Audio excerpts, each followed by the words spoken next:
Let's go!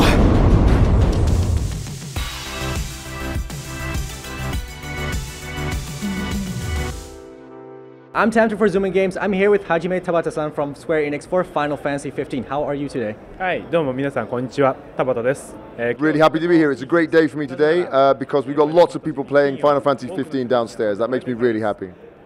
So this is probably the biggest Final Fantasy we can expect. What has been the biggest challenge so far in development for you?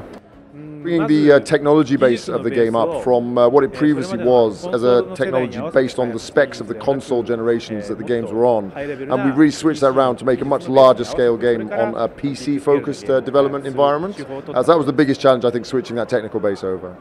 With 10 years of changes and characters added and removed, what was the biggest change you made to what was there when you took over of the team? Now, it's linked actually to what I said about the technology base, because we had that new technology. It was possible to do things with Final Fantasy that we'd never been able to do in the series before. And what that is things like the new open world design and the seamless transition between exploration and battle, and also having this living, moving day and night cycle in the game, and all the new experiences and gameplay things that you can experience because of these new innovations. So that's really the kind of thing I wanted to do with Final Fantasy 15 when I took over, and I think we've achieved that. There are so many elements that makes a Final Fantasy game a Final Fantasy game, but how much freedom did you get to add things of your own to make it really your Final Fantasy and then make it our new Final Fantasy? Okay, it's also part of the tradition and the history of Final Fantasy that every new numbered episode, complete control and responsibility for all the decisions in the design of the game is given to the creator who's in charge of it, which this time would be me. So obviously I really did have freedom to change and do what I wanted, and because of that freedom, I think we really managed to take on all the challenges we wanted to and make the Final Fantasy game that we wanted to make. So yes, there was a lot of freedom there.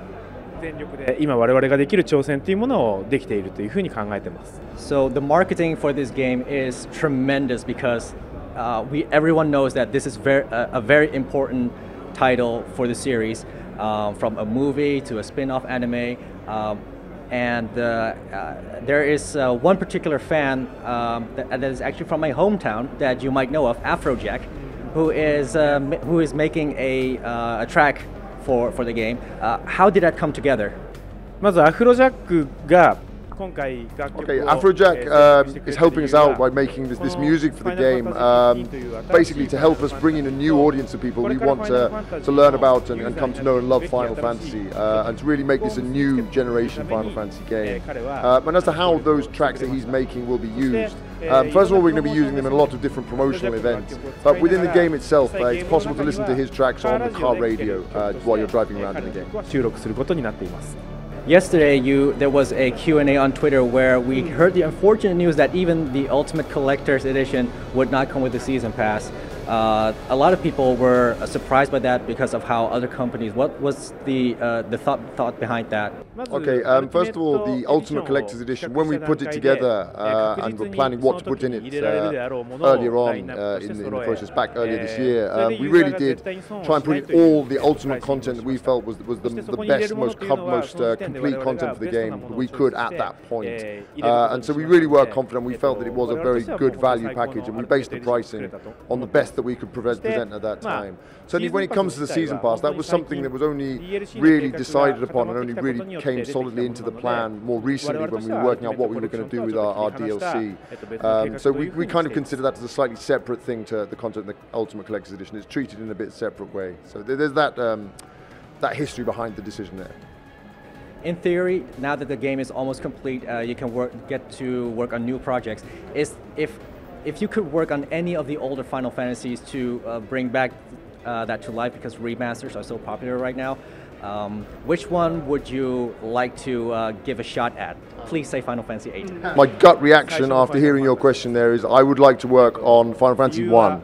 And well, I remember it's where Final Fantasy started, and I remember playing Final Fantasy 1 when it came out as a player.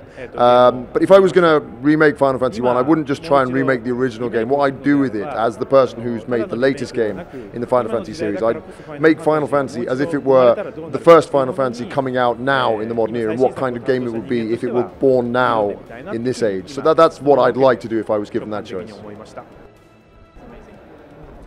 Thank you so much, and good luck with wrapping up the game, and thank you for your hard work. はい、どうもありがとうございます。 We in? I don't know. We take a ride, but watch our backs. Fair enough. Let's do it.